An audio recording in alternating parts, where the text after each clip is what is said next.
The Warriors is an action thriller that was released in 1979. The film is directed by Walter Hill and stars Michael Beck, James Remar and David Patrick Kelly. The film follows a gang called the Warriors who make their way from Coney Island to attend a summit being held at Van Cortlandt Park, New York. A local gang lord called Cyrus has gathered together all the gangs of the city to propose a truce and make an alliance so they can rule the city together.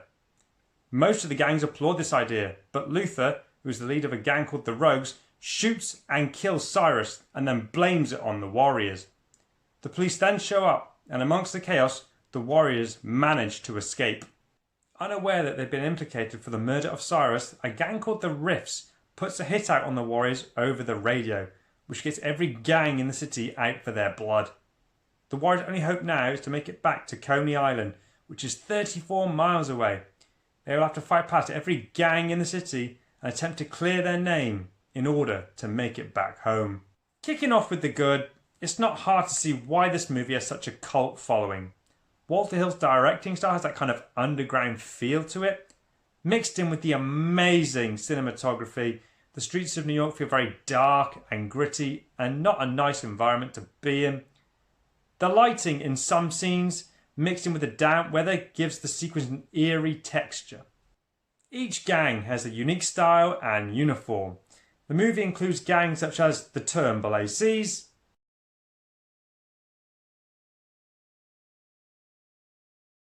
the Baseball Furies,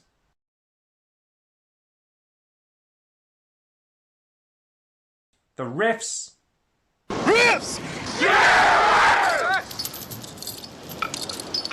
So there is quite a mixture of characters.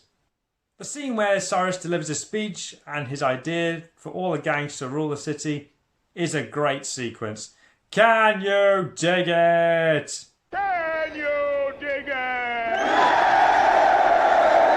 A nice little scene that I found in the film is when prom dates come aboard a train and the character Mercy sees them, and that is her dream, to be like them.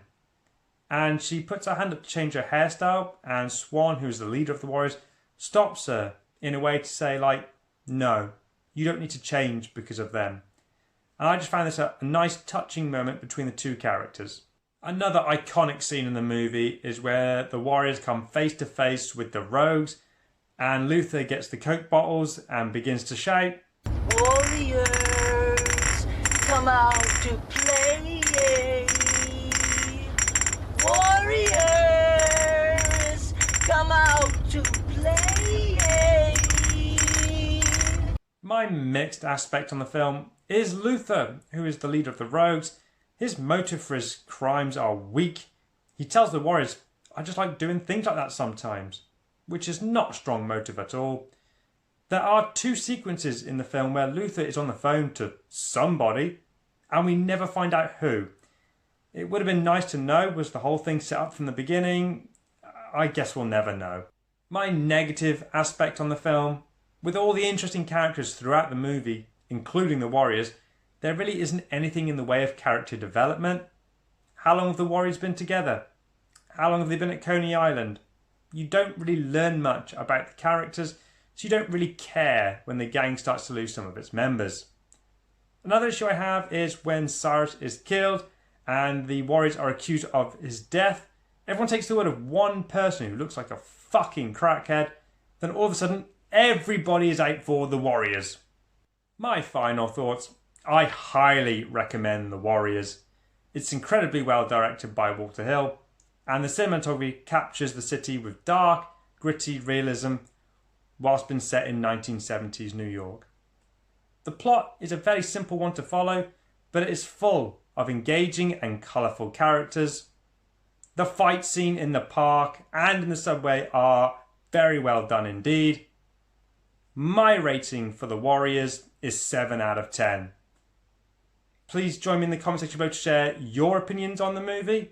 And as always, thanks for watching, and I hope to catch you at the next review. Can you dig it?